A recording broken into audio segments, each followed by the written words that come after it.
Hey everyone, this is Cassie Green, Content Director of Apparelist and Editor at Printing United Alliance. And this is Christine Shreve, founder of the Women in Garment Decoration Facebook group. And you're listening to Threads of Change, a new kind of discussion for the printing industry. It's time to talk about how we can inspire change. Our conversations will feature topics such as how we can build a more diverse environment at trade shows, what resources are needed to support underrepresented communities, and more. We might be tackling some tough topics, but we're hoping you'll join us on this journey to be the change we want to see in the industry. Come along with us. The next episode starts right now. All right. Well, I am excited to say we are here with another episode of Threads of Change podcast. Christine and I are always excited to bring these topics and discussions to the forefront in the printing and apparel decorating industry. And this month, I am excited to say we have a fabulous guest. Tina Bacon DeFries is the president and CEO at Big Frog Franchise Group. She has a diverse background, starting with a PhD in chemical engineering from the University of South Florida. After that, Tina went into sensor development and research for anything from blood monitoring to chemical warfare detection. After spending about 6 years in scientific research, she branched out with two partners to start their own business. They created an online novelty shop, which evolved into a retail custom t-shirt operation in Clearwater. And that eventually led to a franchise that ultimately became Big Frog Custom T-Shirts. So a lot to unpack there. Tina, thank you so much for joining us. Thank you for having me. That sounds like a very wild ride when you put it like that. It does, but wow. I mean, I just have to say, such a cool story. And I'd really like to start the conversation today by sort of digging into that, because it's not often you hear of somebody with roots in sort of the scientific community making their way into the apparel decorating industry. So can you kind of talk about the progression of your professional career in science and then how that led to where you are now? Sure. It is a very bizarre, storyline, but yeah, as a kid, I just really liked STEM. So I pursued math, science, did what I considered fun stuff, and then finished my degree at USF, like you mentioned. I just loved developing new things and the scientific process, the hypothesis. I'm a data nerd all day. I love data. So it just really fit with what I wanted to do and program. I mean, it really was great. And I had great mentors through the years. But then when I got into, as they say, corporate, I didn't like some of the politics and the bureaucracy. And so my business partner, and I met my husband at my job, so I can't complain about it too much. But my business partner actually sold the company, and then we went ahead and started this online geek store because I thought this is, and I'm sure you've seen this in this industry, right? We all think we have the $1 million t-shirt idea. So I thought I had hilarious, nerdy t-shirt ideas that would sell billions, So I started the online geeks novelty store with my partners and started making t-shirts. And when I went, and this is no offense to screen printers, but when I went to screen printer, I didn't know what art separation was. I didn't know what any of those terms meant. I just didn't. That was obviously not my wheelhouse. So I went to a friend and said, I need all these shirts and I have 100 designs. And they said, well, that'll be $100,000, with the minimums and all the SKUs. And I thought, well, that just isn't going to work. So I went back to the research. I did some analysis. I went to a printing show and we bought a Brother DTG printer at the time. So we could just do the one-off, supply and demand. And it was very fun. It was like this creative outlet. I got to do the accounting. I did the marketing, like all the fun. I was constantly thinking and evolving, using data to make it better, SEO, just all the stuff that for me is fun. I shouldn't say it's fun for everybody. I enjoyed it. But when we got featured on the news, because they had that quirky 3 scientists doing some random t-shirt, online store, all my neighbors and local churches and plumbers started calling, like, can you just print me a shirt? Can you print me one shirt? Can you do this? Can you do that? And I was so Mhm. frustrated with the whole how to do screen printing. I'm like, you can come in tomorrow. I will do the design free. I mean, it wasn't going to be a good design, but I'll do the design free and I'll print it in 24 hours and we're for $15. And so it was just my way of kind of sticking it to the man at the time. And and so it really evolved. Again, no offense to the industry, love the industry, obviously. Uh, but at the time, I was a little frustrated, and Mhm.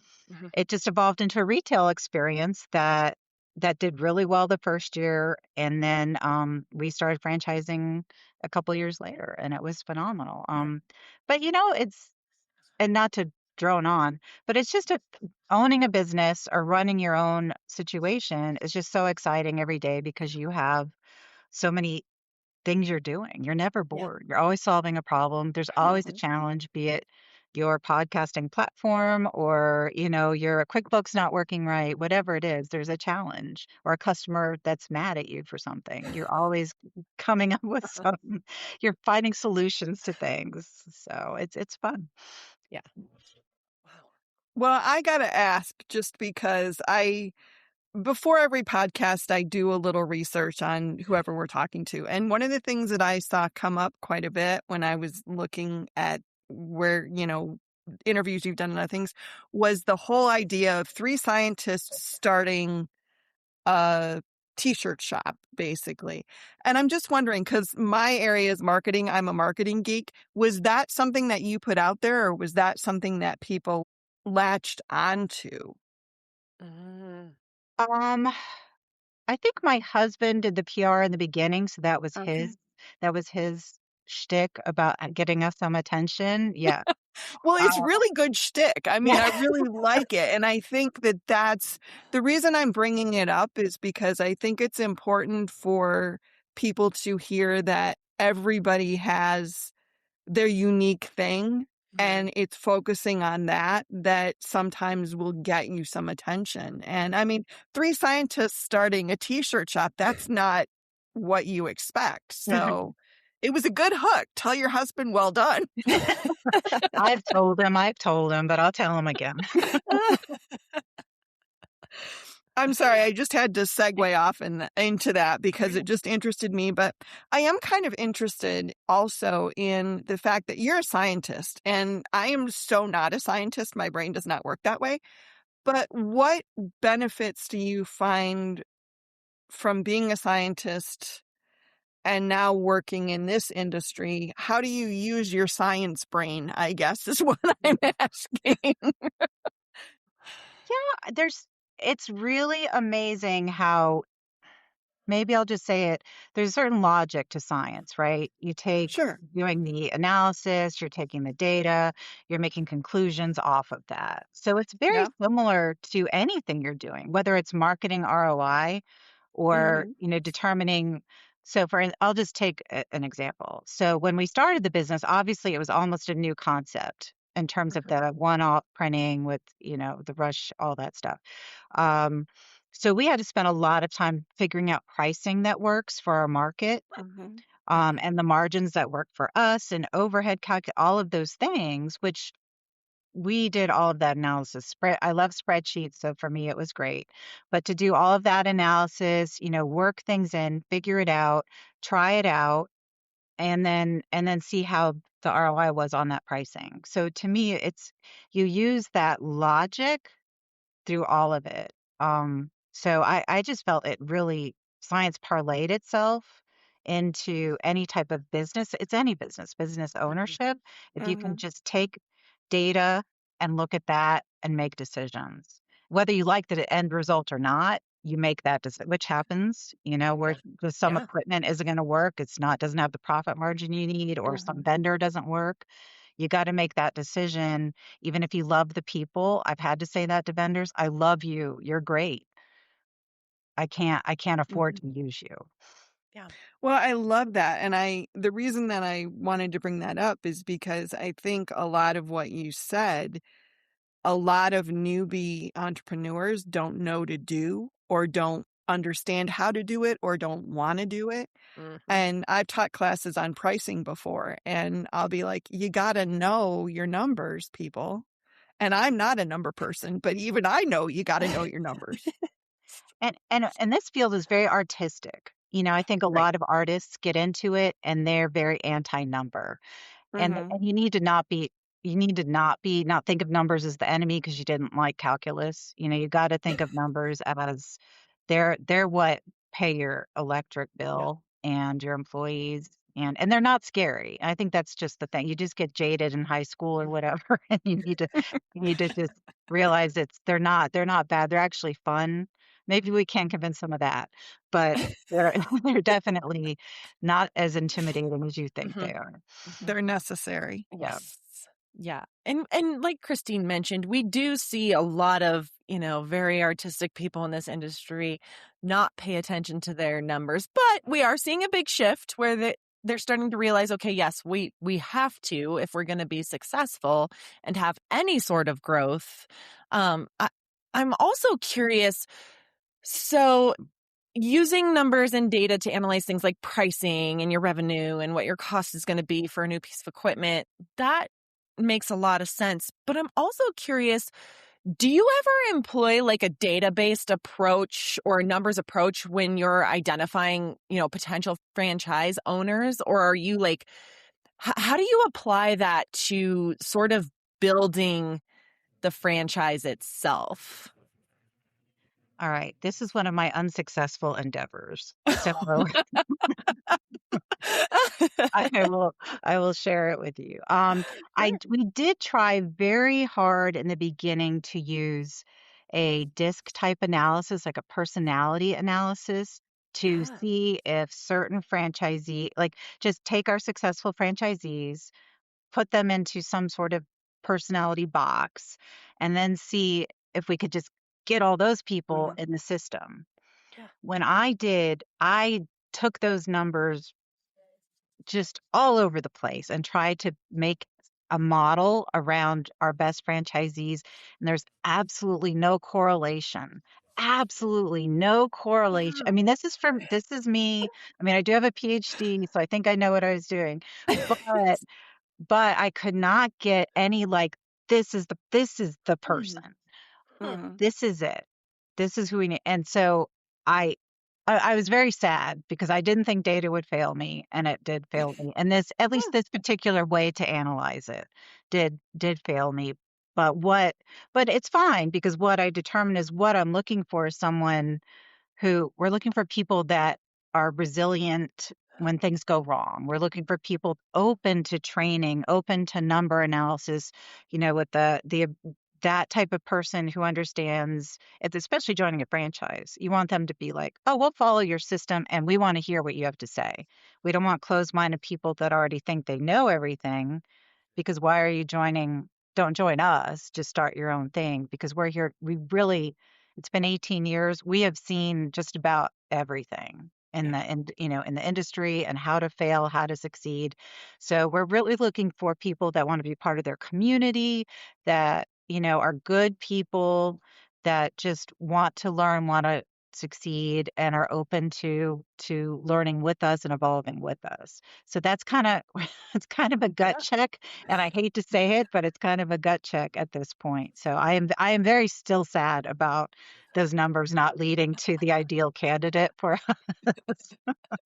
Yeah, but it's kind of good news though, because it means that almost anybody can be a good franchisee if they're willing to do the work and spend the time. Yes. Yeah. So that's positive. It Oh, widens up yeah, your market. It opens up your market a lot.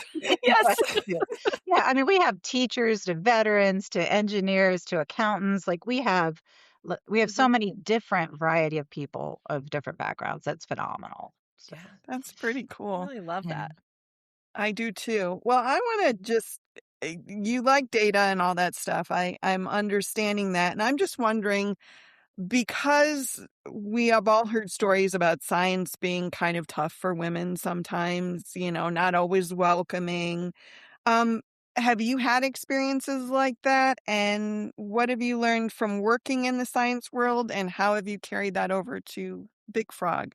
I do know from being on your website that you are very, very supportive of women and minorities and very welcoming, which I think is lovely. But I'm just curious, did you encounter any, I don't know, misogynistic science bros or Achieve color consistency, efficiency, and precision with G7 Plus certification, the industry's gold standard for color management. Whether you're in packaging, commercial print, or digital production, G7 Plus ensures neutral gray balance and visual consistency across all applications, helping you reduce waste and improve quality. And getting certified has never been easier.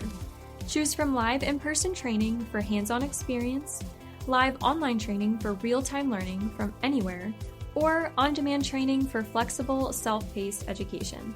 No matter your schedule, there's a G7 Plus certification option for you. Printing United Alliance members save 20% on all courses and certifications. Stay ahead of the curve, view training options, and get certified at printing.org/G7 Plus.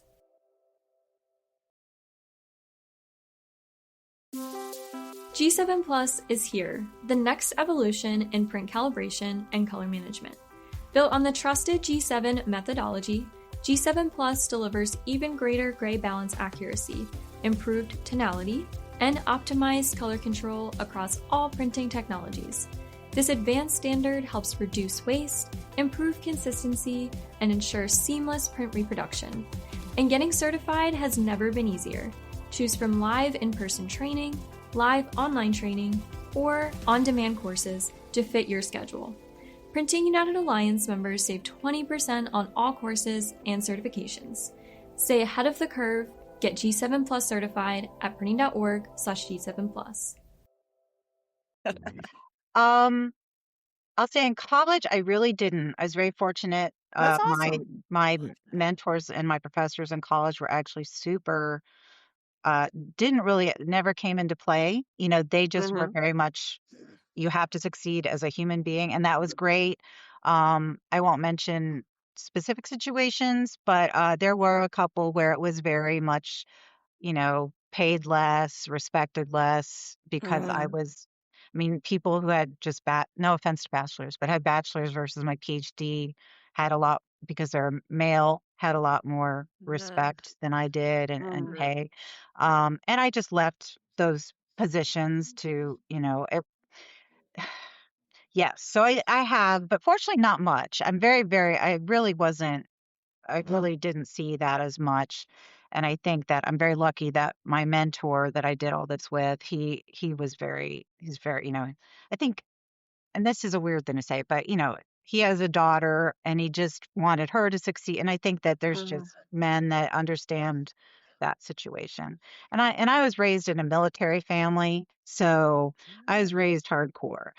So if I don't like what you're throwing out, I'll ignore you, or I'll just, we're not going to deal with each other, and I'll just do my best, succeed, and then get out. So I don't know if that's a good answer, but that's kind of how Well, I'm just wondering then if the experiences that you had when you started building your own thing, were you a little more focused on, I'm going to be really welcoming to women and people that maybe aren't generally welcomed all over the place?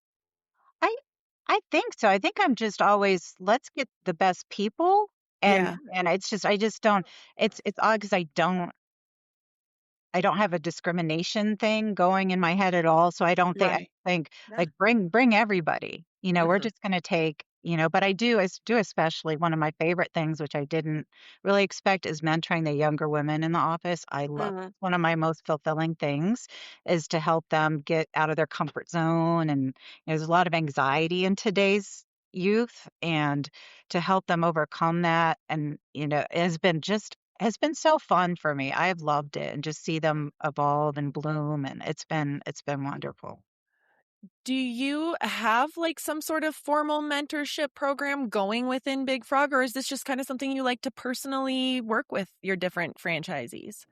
Um, I don't have formal. I make time for it, Yeah. and it's I just had a call with an owner right before now where we were just woman to woman talking about things, and it's the first time I'd spoken to her that way, and I hadn't realized she kind of wanted to have that, so it was fun. And so we're going to set up, you know, periodic calls just to touch base. And I don't I'm not invasive in the owners, what they're doing with their daily lives, but I'm completely accessible. They have my cell number, they can call me. So I just kind of leave it, and maybe I'm two hands off, but I don't want to micromanage their business. It's their business, but I Yeah. want to be there. And I think they'll know that they can contact me and we can have that relationship or just chats if they want to. Wow. Oh, I love that so much Yeah. because it's so important, I think, for women to see models of Mhm. how to do what they want to do. And you don't always get that. I think it's really important to share what you know and to help other people, lift other people up. Mhm. What is it Aaron Montgomery always said? A rising tide lifts all boats. Yep. Yep. True believer. So, and actually, sort of, this next question sort of spins off of that Okay. is, female CEOs often confront similar stereotypes to like women working in male dominated industries like science.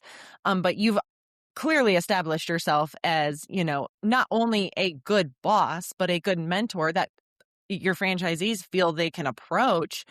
So I'm curious, have you encountered any sort of issues maybe similar to what you faced in science to where, yes, you are a CEO. Have you ever walked into a room of other CEOs full of men where you've encountered challenges, and has that sort of shaped your approach to working with everybody within your organization? I so I'll tell you one of my struggles in my youth was, Sure. I think as a woman, I felt I had to be louder than the men in the room to be heard. Mm-hmm. And Yep. and whether that was true or not, that's how I felt in my 20s. And it is true in some cases, I know. So I was a little overly aggressive in my 20s. And I look back, I'm like, oh, but you grow, you learn. And I Right. think one of the things that I really focused on, and I should thank my professor in college because he really helped me with this, is being confident and assertive and backing things up with my knowledge and experience and not feeling the need to like have to be the loudest one in the room, which, and no offense to men, but a lot of the time it's, men feeling the need to just be heard like that Mhm. too. Mhm. Um, but I've really focused on that as my leadership style is assertiveness and openness. And if someone in the room feels they need to be that person, they can be that person. And then I will just come in and express my point of view with the facts, the data, my experience, Mhm. and not have to come at them aggressively. And I think that is, I was raised in the 80s. I think that was the 80s cry to action, hear me roar. Mhm. So it was definitely something that I learned because I didn't want you off. You don't want to overpower them with just your voice. You want them to listen to you and Wow. take in what you're saying. So it's a that's my personal journey with that. Yeah. But that's what I've learned for sure. I I love that. Yeah, I feel like that could be a great lesson for a lot of women out there, not just in this industry, but just Yeah. across the board. Wow. It's hard to get to not want to shake people or shout, but I think that the key is to have confidence in yourself and know you know what you're talking about. That's Mm. and people will hear that. It Mhm. just may not be as quickly as you'd like them to, but I'm old now and I have patience. No. So, Well, I will say though, as you get older, I think you get more assured in your voice. I'm much more assured in my voice and my knowledge and my stature now than I was when I was 25. yes. Yeah. Yeah. I think there's something to be said. But I want to go back to something that we were talking about a little bit earlier, but you also referenced it here. And that's the value of knowing your data and being able to reference it. And I'm just curious, what do you tell your franchisees about data? Do you teach them how to use it? What advice would you give a business owner who's looking for, I don't know, a roadmap or some way to use their data better or understand it better? Well, we're very data oriented. So we have a point Mhm. of sale system that we can dive into in the cloud and see all of their data. And we actually give them key performance indicators that they should be looking at. So let's say margins. You should be hitting 60% margin here, and then your payroll should be approximately this much of your gross revenue. So those are things we do every month with them or on a coaching basis Mhm. as needed. So we do kind of force feed them data, but I'd say all of our people really understand the necessity of knowing their key performance indicators, and we do provide trends, seasonal trends and things like that. So we've been doing this a long time, so we have spreadsheets upon spreadsheets and data to share. But we do, and it's a great question. We have new candidates come in. What's your seasonal trends? And so we explain what they are, what markets they can go after in every situation, and we try to explain how they can smooth trends and if their margins are off, the price per item, everything, we look at all of those statistics and data points and explain to them the money they're leaving on the table a lot of the time. We even Mhm. look at their net promoter scores and their trends there, and their customer experience scores just to let them know, okay, your repeat and referrals are down. Something's going on with your team. There's a disconnect. You're taking your eye off the ball, or your net promoter scores are through the roof. Let's ask for Google reviews. Let's do this. Let's Mhm. put out an email blast. So we kind of look at the whole thing, but we really try to make it clear to them you can't ignore this. These are all facts that will impact the ability to feed your family. So let's look at that. Well, and I also think a good point that you were making there was the fact that you can't fix what you can't see. Very true. Yeah. So you need to have the data first, even if you didn't make it into calculus because you're a writer, not a scientist. But, hello.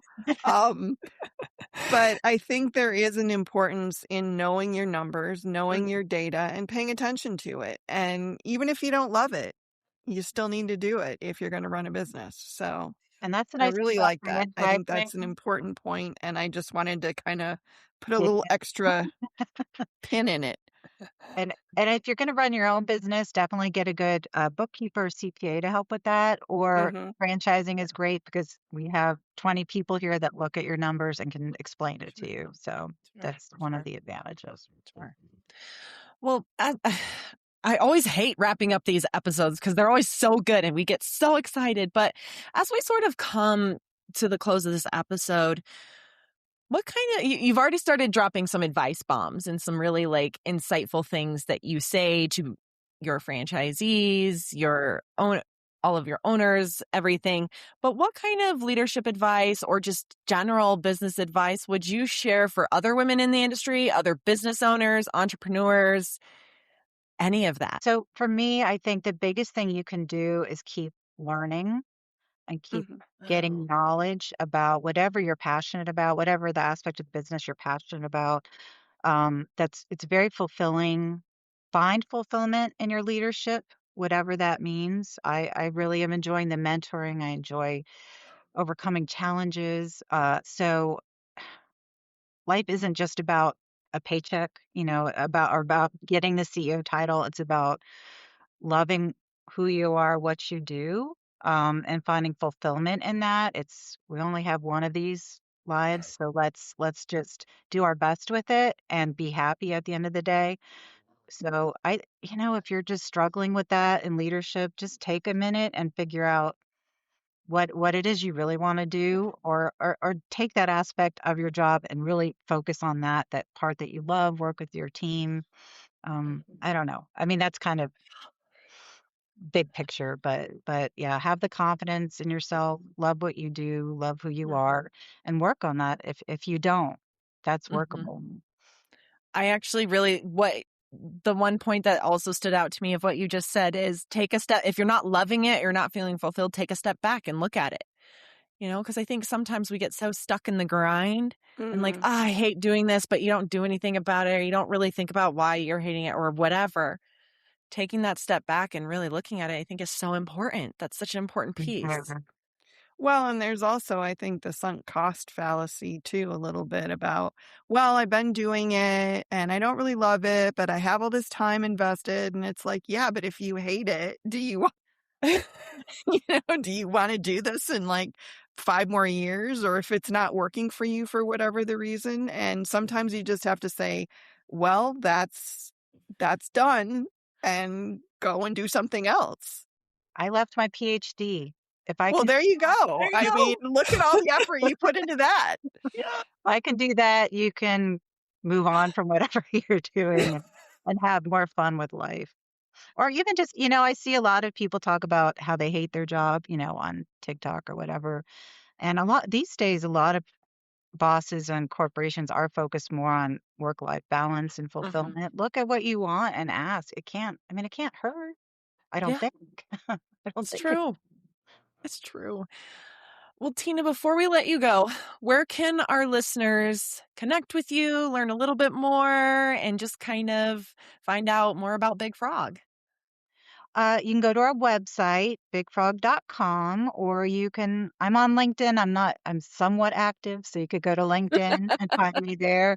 I'm trying to be more LinkedIn-y, but for marketing, so Christine can appreciate that. Don't look at my LinkedIn profile because I'm not very active right now either, but yes, I have one.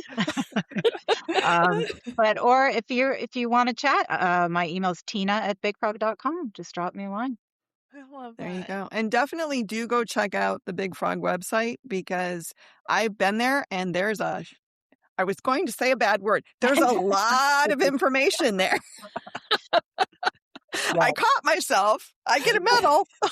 You're an open book. We share everything. So yeah, there's a lot of really good information there, and definitely a lot of support for women and minority business owners, which I think is really important. Yeah. So that was my absolute favorite part, I have to say, of your website. I was like, yes, I'm about that. So I really like that. Successful women owners in our system. It's been really great.